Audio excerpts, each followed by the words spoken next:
friends, it's Nicole Scott from Gorgeous Gray Movement on YouTube channel, and we have a very special guest today, Tammy from Canada. Hello, Tammy. Hi, Nicole. Thank you for being here. So give me a little, I'm going to give her a little bit more background so you can appreciate where she's coming from. So this is a registered nurse of 30 years. And I cannot wait to hear her story and share with the world because, you know, she had a big story that kind of transformed, I'm going to say, her path. And she is an advocate to support women on their health journey, on their hormone journey, on their fitness journey. And you'll understand through her story why she has kind of rerouted, and I said pivot. And you'll also hear about her beautiful transition to her natural color. So Tammy, I'm just going to jump right in. Usually the number one question that we get from women is, tell me, why the heck would you let your natural hair come in? You're too young to do that. So what's your story around that journey?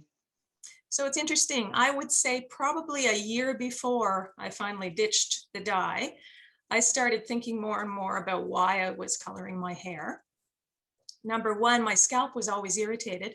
No matter what professional hair color I used, my scalp was inflamed, and I put up with it because why do we color our hair? We think it makes us look better. And we're trying to fit into, you know, society's belief that color is better. You cover the gray. So I had been doing that since I was in my 20s. I started with highlights and never really got to see my gray, to be honest, until maybe I would say 40s. A little bit would pop up and then you color it. And then I realized actually the highlighting and the coloring was damaging my curl too. It was changing the curl pattern. Curly hair tends to be dry to begin with, and my hair wasn't looking as healthy as it once did too. So that led me to sort of question myself why I was coloring it. And then I started sharing it with friends and family. Yeah, I wonder what I'd look like if I just let my natural color come in. And I remember my sister saying, "You'll look at least 15 years older." And I said, well, I'm always told I look much younger anyway. So maybe I'll look my age. What's wrong with that? Right? And I remember another friend saying, gray wouldn't suit your complexion. You know, a little bit auburny, reddish suits your freckly complexion. So I wondered about that. And then actually it was a guy friend of my husband's that I mentioned it to. And he said, rock on. Like, why don't you go gray? I think it'd look fabulous. So then at that point, I started perusing Instagram, looking for inspiration, and found the Silver Sisters. And I reached out to a few of them. And one in particular with a gorgeous mane of curls. Tina Clark is her name. Anyway, I talked with her at length, like direct messaging. And she said to me, doesn't sound like you're quite ready, but when you are, we're here and you'll love this community. And that's another story because that is so true. So true.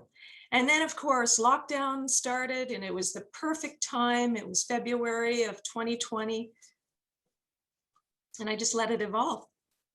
So cold turkey, in it came. And now I've still got, you know, kind of orangey bits. And I tend to get the scissors out. I bought a pair of hairdressing shears. Pretty much every time I style my hair, which is about once a week, I get the scissors out. So that's where I'm at. Okay, Yeah. so there you go. So cold turkey, you know, it was the right time. You know, this pandemic was definitely a motivation to say, why not? And you know, and how has the journey been so far? Like what are your celebrations in regards to this journey of now almost, I guess, just over a year for you? Yeah, 14 months. Yeah.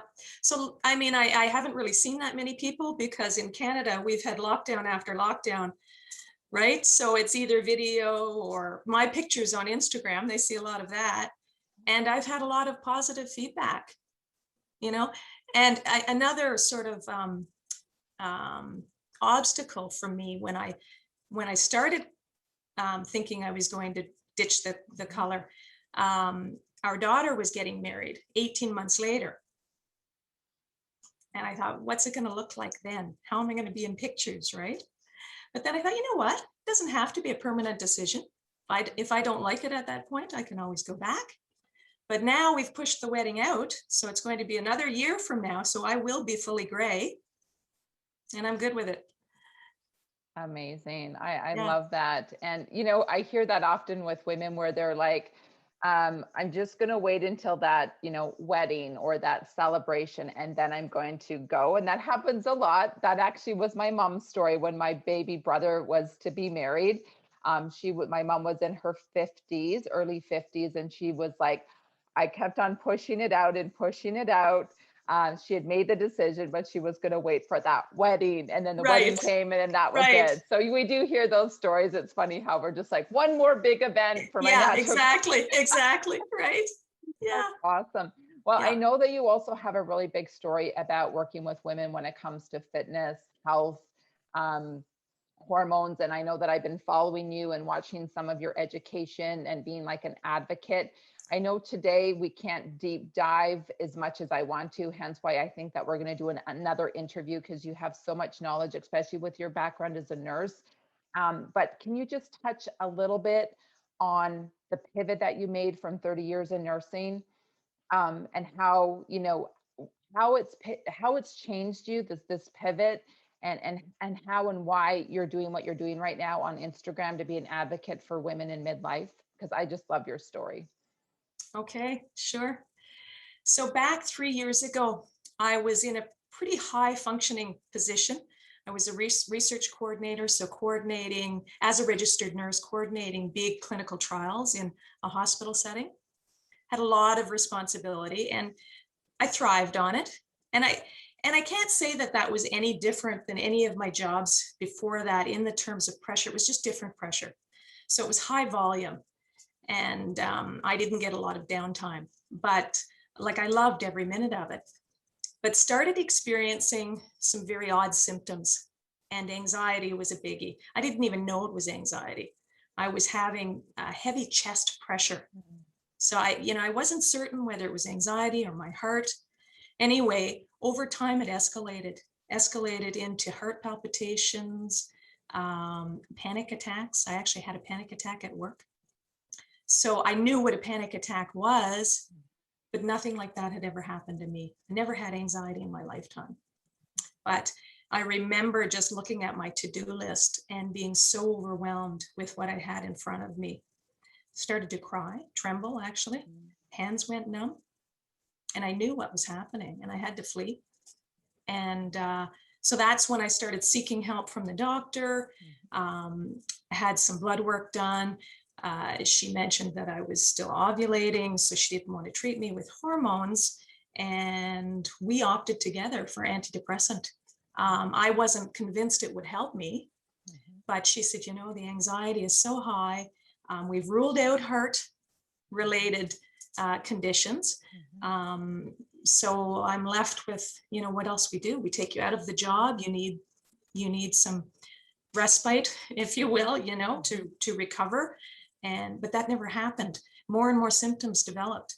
And I just decided, so this is after working 30 years full-time, raising my two girls, high functioning in every area of my life, down to not wanting to socialize. I couldn't sleep, this crazy anxiety, this heavy chest pressure, to knowing I had to leave the job and take care of myself.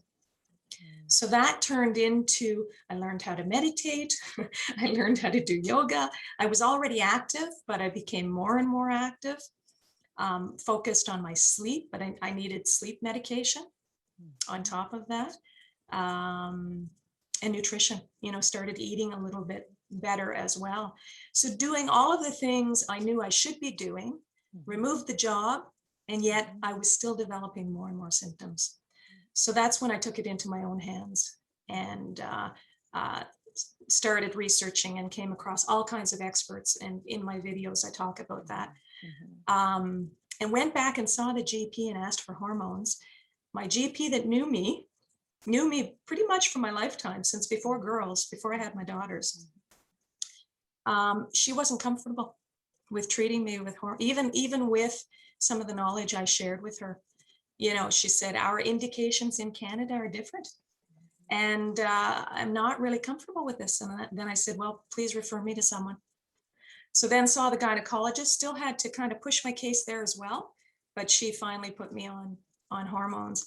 And now I'm feeling so much better, but not quite myself yet. So I actually know what we need to do.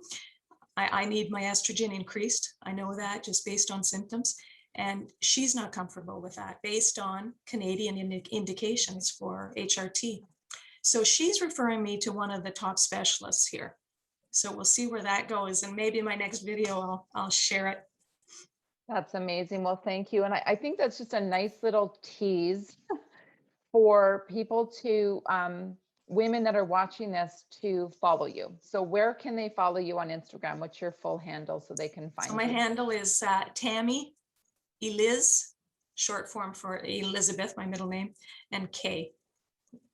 Beautiful. Tammy So we're Eliz going to K. put that. So we're going to put this in so you guys can follow Tammy on her journey. And I just love how, as women, and I speak this a lot on social media, is that sometimes we just need to take our health into our own hands and not just rely on one person and one person's opinion, right? Absolutely. It's so important. And your Absolutely. story is so inspiring. Yeah. And I just love how honest you are about that. You're not quite there, but you're getting there, and that Yeah. you're still on the hunt to tweak Yeah. and figure it out. And yeah, hormones can be like this puzzle, and there's like 3 pieces missing, and you're like, darn it, like where are those 3 pieces, right? Yeah. And you kind of like, I'm not going to give up. So that's awesome.